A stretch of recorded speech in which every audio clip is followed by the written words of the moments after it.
طيب الجزئيه رقم 15 في الكورس بتاعنا كده يا شباب، احنا لحد الجزئيه رقم 14 خلصنا كده حل المعادلات سواء كانت من الدرجه الاولى او من الدرجه الثانيه.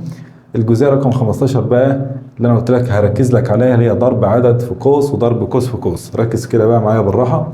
ضرب عدد في قوس، انا عندي مثلا عدد زي الخمسه ده، تمام؟ الخمسه مضروبه في القوس ده، القوس اللي هو عباره عن 2 زائد 3. قال لك العدد اللي بره ده ينضرب مره في الحد الاول ومره في الحد الثاني، مره في الرقم الاول ومره في الرقم الثاني. فبكل بساطه 5 في 2 ب 10 زائد 5 في 3 ب 15. خلاص كده؟ يبقى كده 5 مضروبه في 2 زائد 3 هي نفسها 10 زائد ايه يا شباب؟ زائد 15. تمام؟ طبعا 10 زائد 15 على طول كام؟ 5 وايه؟ 25. يبقى الناتج ده بيساوي 25.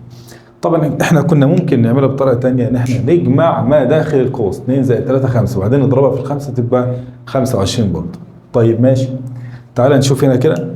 بس انا عايز اثبت لك الطريقه بتاعتي ايه. اضرب الرقم اللي بره مره في الحد الاول ومره في الحد الثاني عشان لو القوس جواه رموز زي ما انت شايف كده. يلا 3 في 2 ايه؟ تبقى 6 ايه. بعد كده 3 في سالب 4 موجب في سالب بسالب، 3 في 4 ب 12. خلاص تبقى خلصت على كده. بس موضوع بسيط يعني. السالب 6 تنضرب برضو مره في الاول ومره في الايه؟ ومره في الثاني. سالب 6 في سالب 2 سالب في سالب وموجب. خد بالك بقى 6 في 2 2 في 6 ب 12 بقت موجب 12. بعد كده سالب 6 في ايه؟ بسالب 6 ايه. وتبقى كده خلصت.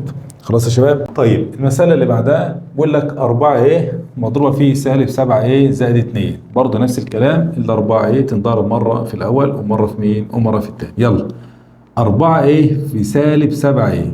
خد بالك ايه في ايه هتبقى ايه تربيع. ماشي. طب هنا موجب 4 في سالب 7 موجب في سالب بسالب. 4 في 7 ب 28. تبقى كام؟ بقت 28 سالب 28 ايه تربيع، لأن ايه في ايه بايه تربيع. طب بعد كده 4 ايه مضروبه في موجب 2 2 في 4 ب 8. طبعا بالموجب اهو 2 في 4 ب 8 والايه اهي 8 ايه. خلاص. وتبقى كده برضو ايه المساله خلصت او السؤال خلص. طيب تعالى هنا كده الاثنين عندك هنا 3 حدود، ما فيش مشكله خالص. اضرب مره في الاول مره في الثاني مره في الثالث ولا يهمك اي حاجه. يلا 2 في سالب 3 بايه؟ موجب في سالب بسالب. 2 في 3 ب 6 بقت 6 بي. اللي بعده 2 في 2 ايه؟ بقت موجب 4 ايه 4 ايه. 2 في 5 بكام؟ ب 10. الاشاره موجب 10. خلاص يا شباب. وتبقى برضه انت كده ايه خلصت. يلا ادخل معايا بعد كده الجزئيه رقم 16 في الكورس بتاعنا، وهي ضرب قوس في قوس. خلاص يعني كده خلاص احنا الجزئيه كده خلصت بتاع ضرب ايه؟ عدد في قوس. بعد كده عندك ضرب قوس في قوس. ركز كده معايا. بص يا سيدي، قوس فيه حدين مضروب برضه في قوس فيه حدين برضه. تعمل ايه؟ هتمسك الرقم الاولاني في القوس الاول تضربه مره في الاول ومره في الثاني، تمام؟ وبعد كده ترجع تمسك الرقم الثاني تضربه برضه مره في الاول ومره في الايه ومره في الثاني. يلا مع بعض بالراحه كده بتركيز. الاثنين ايه كأن الثلاثه مش موجوده. خلاص الاثنين ايه اضربه مره في الاول ومره في الثاني زي ما كنا بنعمل فوق. يلا 2 ايه في سالب 4 هتبقى كده موجب في سالب بسالب. خلاص كده. و2 في 4 ب 8 والايه اهي سالب 8 ايه. بعد كده الاثنين ايه سيبك من الثلاثه دلوقتي، خلص الاثنين ايه الاول. 2 ايه في 5 بي. 2 في 5 ب 10 بالموجب طبعا. وايه والبي اهي ايه في بي. خلاص يا حضرات. طيب كده خلصت الاثنين ايه. ارجع بقى خد مين؟ خد الثلاثه اضربها برضو مره في الاول ومره في الثاني. 3 في سالب 4 طبعا موجب في سالب بسالب. 3 في 4 ب 12 يبقى سالب 12. 3 في موجب 5 موجب في موجب بموجب. 3 في 5 ب 15 والبي اي لان كانت 5 بي. بس كده بس كده. هل في حاجه هنا تنجمع او تنطرح؟ لا. خلاص ديت الحد ده فيه ايه بس، لكن الحد ده فيه ايه بي ما ينفعش تجمع. خلاص كده ولا تطرح. طيب مثال كمان يا شباب بيقول لك سالب 3 ايه زائد بي. القوس الاولاني ده مضروب في القوس الثاني اللي هو 2 ايه زائد 10. طيب يلا بكل بساطه الحد الاول انضرب مره في الاول ومره في الثاني. بعدين نمسك الرقم الثاني او الحد الثاني في القوس الاول برضه ينضرب مره في الاول ومره في مين ومره في الثاني.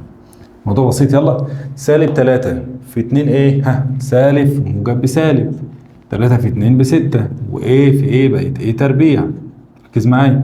بعد كده امسك سالب 3 ايه اضربها في العشرة بقى. خلاص سالب في موجب بسالب. 3 في 10 30 والايه اهي. تمام. ارجع بقى امسك البي بقى برضه مره في الاول ومره في الايه في الثاني، تضرب مره في الاول مره في الثاني. يلا بي في 2 ايه على طول موجب 2 اي بي. تمام كده. بي في 10 ب 10 بي. بي في 10 بايه؟ ب 10 بي. في حاجه هنا تنجمع او تنطرح؟ لا مفيش، لان مفيش حدود هنا الرموز بتاعتها متشابهه عشان تجمعهم او تطرحهم. خلاص. محدش يقول لي هنا ايه تربيع، هنا سالب 6 وهنا سالب 30 يبقى مثلا سالب 6 ما ينفعش. ليه؟ هنا الرمز هنا ايه تربيع لكن ايه بس. خلاص.